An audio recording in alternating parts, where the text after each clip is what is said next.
ಇತ್ತೀಚೆಗೆ ಎಲ್ಲರ ಬಾಯಲ್ಲೂ ಗಾಣದ ಎಣ್ಣೆ ಅಥವಾ ವುಡ್ ಪ್ರೆಸ್ ಆಯಿಲ್ ಅನ್ನೋ ಮಾತು ಜಾಸ್ತಿ ಕೇಳ್ತಿದೆ.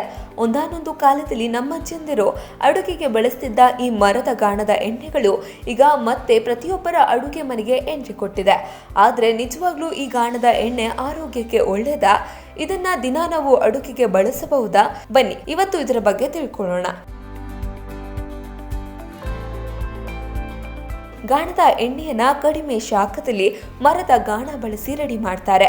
ಹೀಗೆ ಮಾಡೋದ್ರಿಂದ ಎಣ್ಣೆಯಲ್ಲಿ ನೈಸರ್ಗಿಕ ಪೌಷ್ಟಿಕಾಂಶಗಳು, ವಿಟಮಿನ್ ಇ ಮತ್ತು ಆಂಟಿ ಆಕ್ಸಿಡೆಂಟ್ಗಳು ಹಾಳಾಗದೆ ಹಾಗೆ ಉಳಿಯುತ್ತೆ.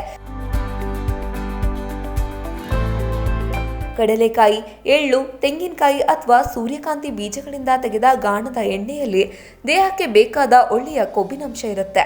ಉದಾಹರಣೆಗೆ ಎಳ್ಳಿನ ಎಣ್ಣೆಯಲ್ಲಿ ಕ್ಯಾಲ್ಸಿಯಂ ಸಿಕ್ಕರೆ ತೆಂಗಿನ ಎಣ್ಣೆಯಲ್ಲಿ ಆರೋಗ್ಯಕರ ಫ್ಯಾಟಿ ಆಸಿಡ್ ಸಿಗುತ್ತೆ. ಇವು ಹೃದಯದ ಆರೋಗ್ಯಕ್ಕೆ ಮತ್ತು ಚರ್ಮಕ್ಕೆ ತುಂಬಾನೇ ಒಳ್ಳೆಯದು.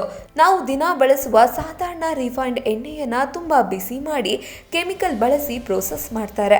ಇದರಿಂದ ಎಣ್ಣೆ ಜಾಸ್ತಿ ದಿನ ಬಾಳಿಕೆ ಬಂದರೂ ಅದರಲ್ಲಿರುವ ಪೌಷ್ಟಿಕಾಂಶಗಳು ಕಡಿಮೆ ಆಗುತ್ತೆ. ಆದರೆ ಗಾಣದ ಎಣ್ಣೆ ಯಾವುದೇ ಕೆಮಿಕಲ್ ಇಲ್ಲದೆ ನ್ಯಾಚುರಲ್ ಆಗಿ ಇರೋದ್ರಿಂದ ಇದರ ರುಚಿ ಮತ್ತು ಸುವಾಸನೆ ಎರಡು ಸೂಪರ್ ಆಗಿರುತ್ತೆ.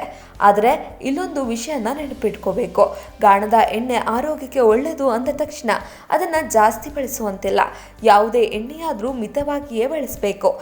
ದಿನವೂ ಒಂದೇ ಎಣ್ಣೆ ಬಳಸುವ ಬದಲು ಕಡಲೆಕಾಯಿ, ಎಳ್ಳು, ಸೂರ್ಯಕಾಂತಿ ಎಣ್ಣೆಗಳನ್ನು ಬದಲಾಯಿಸುತ್ತಾ ಬಳಸಿ. ಮುಖ್ಯವಾಗಿ ಒಮ್ಮೆ ಕರೆದ ಎಣ್ಣೆಯನ್ನು ಮತ್ತೆ ಮತ್ತೆ ಕಾಯಿಸಬಾರದು. ಇದು ಆರೋಗ್ಯಕ್ಕೆ ಕೆಟ್ಟದು. ಇನ್ನು ಎಣ್ಣೆ ಖರೀದಿಸುವಾಗ ಯಾವುದೇ ಕಲಬೆರಕೆ ಇಲ್ಲದ ನಂಬಿಕಸ್ಥರ ಗಾಣದ ಕೇಂದ್ರದಿಂದ ತೆಗೆದುಕೊಳ್ಳಿ. ಕೊನೆಯದಾಗಿ ಹೇಳೋದೇನೆಂದರೆ, ಆರೋಗ್ಯ ಅನ್ನೋದು ಬರೀ ಎಣ್ಣೆಯಲ್ಲಷ್ಟೇ ಇಲ್ಲ. ನೀವು ತಿನ್ನುವ ಸಮತೋಲನ ಆಹಾರ, ದಿನ ಮಾಡುವ ವ್ಯಾಯಾಮ ಮತ್ತು ಮಿತವಾದ ಎಣ್ಣೆಯ ಬಳಕೆಯಲ್ಲಿದೆ. ಆದ್ದರಿಂದ ಸರಿಯಾದ ಎಣ್ಣೆ ಆಯ್ದುಕೊಳ್ಳಿ, ಆರೋಗ್ಯಕರವಾಗಿರಿ.